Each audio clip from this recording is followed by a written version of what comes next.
PoK, जिसको आप लोग आजाद कश्मीर कहते हैं, शामिल इंडियन कश्मीर, कश्मीर एक दोनों तरफ का कश्मीर मिलके एक एक अलग मुल्क बन जाए।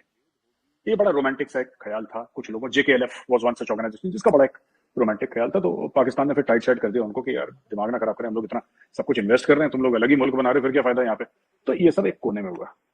अब ये बन गए और इनको एक अमरेला ऑर्गेनाइजेशन के अंडर लाने के लिए हुर्रियत बनाई, ऑल पार्टीज हुर्रियत कॉन्फ्रेंस। ये बनाई पाकिस्तान ने, लेकिन इस पेड़ को पानी दिया, इस सांप को दूध पिलाया इंडिया ने। इंडियन एजेंसीज ने, इंटेलिजेंस एजेंसीज ने, इंडियन गवर्नमेंट ने, सेंट्रल गवर्नमेंट ने इनको फंड्स दिए चीमा साहब। और इतने फंड्स दिए चीमा साहब, इतने फंड्स दिए कि जिसको कहते हैं मोर देन $1 बिलियन इनको फंड दिए गए, $1 अरब से ज्यादा over a period of years इनको फंड दिए गए। इनको मिनिमम जो साल में दिए जाते थे तकरीबन 100 से लेकर 150 करोड़ इंडियन रुपीस दिए गए। ठीक है। बहुत कम पाकिस्तानियों को यह पता है कि सैयद अली शाह गिलानी एक मेंबर ऑफ लेजिस्लेटिव असेंबली थे। सैयद अली शाह गिलानी को 60,000 रुपए पेंशन भी मिलती थी पुराने स्केल के हिसाब से, जो सभी को मिलती थी उनको मिलती थी। Syed Ali Shah Geelani took pension from the government of India. उनका खिड़की एक्सटेंशन में बच्चों का घर है जिसकी लगभग कीमत 30 से लेकर 35 करोड़ रुपए की है। और उनका कोई और नॉन सोर्स ऑफ इनकम नहीं है। जो उनका हैदरपुरा में, श्रीनगर में एक जगह है, आप एयरपोर्ट से आएंगे तो राइट हैंड साइड की तरफ हैदरपुरा आता है। हैदरपुरा में घर, उसकी वैल्यू में छोड़ दीजिए, मैं तो खिड़की एक्सटेंशन दिल्ली की बात कर रहा हूँ। ये 60,000 की पेंशन में किसी ने इस तरीके से 30-35 करोड़ का घर खरीद लिया। आई एम नॉट अवेयर इसके पीछे क्या चीज थी, पर इसके पीछे भारत का पैसा था और भारत ने हुर्रियत को खूब पैसा दिया। अब इसके पीछे रीजन क्या था? रीजन क्या था? रीजन ये था कि इंडिया ने बोला कि वायलेंट सेपरेटिज्म से अच्छा है सॉफ्ट सेपरेटिज्म। कि उस समय दिमाग लगाया होगा किसी ने अपना, किसी थिंक टैंक पे आपके मेरे जैसा बंदा होगा कोई वहां पे जो दिमाग अपना लगा रहा होगा कि जी सॉफ्ट सेपरेटिज्म ठीक है। यानी कि अगर किसी दिन यूनाइटेड नेशन सिक्योरिटी काउंसिल के रेजोल्यूशन इनैक्ट होते हैं और ये कहते हैं कि जी सारे कश्मीरियों को इधर उधर ये बोलते हैं कि हमें वोट दो, तो ये लोग, these people will stand with us. तो उनको इतना पैसा दिया। जब गिलानी आता था दिल्ली तो गुड़गांव जाता था एक बड़े 5 स्टार हॉस्पिटल में अपना इलाज करवाने के लिए। 4 गाड़ियां पीछे, 4 गाड़ियां आगे। ठीक है सर।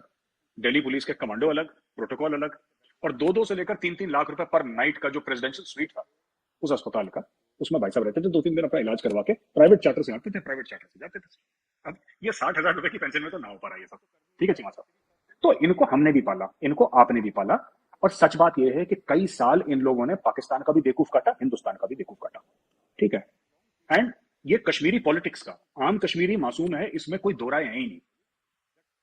ठीक है। आम कश्मीरी तो मस्त मौला आदमी है। ठीक है। They are happy, happy go lucky people. उनका ज्यादा कॉम्प्लिकेशन नहीं है लाइफ में। लेकिन Kashmiri politicians, some Kashmiri politicians, वो भी मैं सबकी बात नहीं कर रहा, some Kashmiri politicians are like cobras. ठीक है। इन्होंने पाकिस्तान से भी पैसे पकड़े, इन्होंने इंडिया से भी पैसे पकड़े। अच्छा, ये जो बात थी चीमा साहब सॉफ्ट सेपरेटिज्म की, कि भाई जिस दिन यूनाइटेड नेशन सिक्योरिटी काउंसिल का रेजोल्यूशन इफेक्ट में आएगा उस दिन they will have a sympathetic corner for India, they will tell the population कि you should vote for India, Kashmir is part of India. Modi ji के आने से ये हुआ कि मोदी जी ने बोला यूएन गई भाड़ में, रेजोल्यूशन गए भाड़ में, यासीन मलिक गया भाड़ में और हुर्रियत गई भाड़ में। मैं बताऊंगा कि कश्मीर में क्या होगा। It is India who will dictate terms in Kashmir, not United Nation Security council. क्योंकि हमें यूनाइटेड नेशन सिक्योरिटी काउंसिल से कोई लेना देना नहीं, हमें उनसे कोई हेल्प नहीं चाहिए, हमें यूनाइटेड नेशन से कोई हेल्प नहीं चाहिए। हमें ना कश्मीर के बयाने पे, ठीक है वहां पे अपना सब लोग नैरेटिव, आप लोग भी बोलते हैं हम लोग भी बोलते हैं, हम बोलते हैं आप जवाब देते हैं, आप बोलते हैं हम जवाब देते हैं, this is normal part of the course, ये सब चलता रहता है। ठीक है। लेकिन हमने बोला कि हमें किसी भी, अगर इंडिया को स्ट्रांग बनाना है, भारत को मजबूत बनाना है, तो Bharat has to be self reliant. ठीक है। आत्मनिर्भर भारत, वही वही वाला जो मोदी जी का जो बयान है आत्मनिर्भर भारत वाला, वो it is not only in manufacturing, it is also in emotion, in mentality, कि वी आर अलोन, हम अकेले हैं इस दुनिया में, और हमारे साथ हमारे 10 दोस्त हों, जब बुरा वक्त आएगा तो कोई हमारे साथ खड़ा नहीं होगा। अच्छा, जब 370-35 से हटाया चीमा साहब तो इन्होंने फिर रफा दफा करा सबको, और टर्निंग पॉइंट आया बुरहान वानी की डेथ से, जो जुलाई 2016 को हुआ था। बुरहान वानी को 6-7-8 तारीख जब भी था वो, बुरहान वानी को मारा गया। यूनिट का नाम था 19 राष्ट्रीय राइफल्स, 19 आरआर के गए, उन्होंने बुरहान वानी को मार चार दिया, खत्म हो गई बात। 100 दिन कश्मीर में पत्थरबाजी, ये वो दुनिया भर की चीजें। ठीक है। जब ये पत्थरबाजी चल रही थी तो पाकिस्तान में ऐसा लोगों को लगा कि इंडियन गवर्नमेंट के ऊपर बहुत प्रेशर आया है, लेकिन प्रेशर तो था, इसमें कोई शक नहीं है, ये रीडिंग आपकी ठीक थी। लेकिन यहाँ पे लोग स्टडी भी कर रहे थे, और इंडियन गवर्नमेंट ने एक बार स्टडी कर दी कि 100 दिन का स्टेमिना है, इसके बाद का स्टेमिना नहीं है। जब इन्होंने 370-35 से हटाए तो कुछ नहीं हुआ, वही नहीं कुछ। फिर इसको जब गिलानी की डेथ हुई, कुछ नहीं हुआ, वो तो नेचुरल कॉज, मतलब ठीक है। यासिन मलिक को तो थोड़ी बहुत पत्थरबाजी हुई, थोड़ा बहुत शटडाउन हुआ, today in the morning I checked it's back to normal, कुछ नहीं है, दिक्कत है। सो देखिए, इसमें दो तीन चीजें हैं। He has been sentenced by a court, और उस कोर्ट के ऊपर फौज का या सरकार का इतना रोल नहीं है। हाँ, इतना रोल है कि जो पब्लिक प्रोसिक्यूटर है वो गवर्नमेंट का है, और गवर्नमेंट अपना बयानिया पूरा देगी। लेकिन ये बंदा, जब इसने मनमोहन सिंह साहब के साथ इसने फोटो खिंचाई, आपने देखी होगी फोटोग्राफ, मनमोहन सिंह साहब के साथ फोटो खिंचा रही है, ये वो, इसमें इतना कॉन्फिडेंस आ गया है कि खुद जाके मीडिया में बोलने लगा, हाँ मैंने कराया, हाँ मैंने कराया। भाई आप प्रधानमंत्री, भारत के प्रधानमंत्री से हाथ मिला रहे हैं, कोई भी हो, वो कोई भी हो, वो डॉक्टर मनमोहन सिंह हो, नरेंद्र मोदी जी हो, कोई भी हो, prime minister of India, prime minister of India after all. Yasin Malik गुब्बारे की तरह गुप पोकते बिल्कुल सब जगह।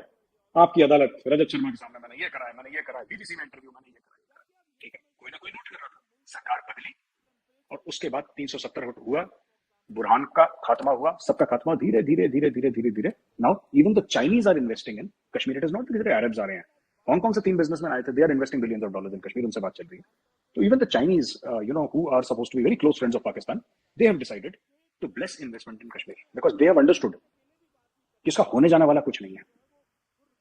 मैं चीमा साहब, आई अंडरस्टैंड कश्मीर, आप पाकिस्तानी हैं और कश्मीर आपके दिल के बहुत करीब है, मैं हिंदुस्तानी हूं, मेरे भी दिल के कश्मीर बहुत करीब है, लेकिन सच्चाई ये है कि इसका होने जाने वाला कुछ नहीं है। India will not allow it. और दुनिया में ऐसी बात नहीं है चीमा साहब, आज तो इंडिया बड़ा मार्केट है, आज इंडिया के पास पैसा है, जब इंडिया के पास पैसा नहीं था चीमा साहब, इवन देन इंडिया ने दुनिया की किसी की बात नहीं सुनी, अमेरिका की बात नहीं सुनी, रूस की बात नहीं सुनी, चीन की किसी की बात नहीं। हमारे यहाँ रिवाज ही नहीं है, आप आइए चाय पीजिए, 2 बिस्किट खाइए, वापस जाइए। लेकिन अगर कोई ये बोले कि पॉलिसी नहीं बदलती, हमें मौत आ जाए पॉलिसी नहीं बदलती, पॉलिसी वही रहती है। और कांग्रेस के टाइम से बस देखिए कश्मीर की पॉलिसी, ये जो 1994 के पार्लियामेंट के रेजोल्यूशन है, आपको पता ही है 1994 इंडियन पार्लियामेंट का रेजोल्यूशन है कि गिलगित बाल्टिस्तान और पाकिस्तान ऑक्यूपाइड कश्मीर हमारा है, ये कांग्रेस के समय आया था।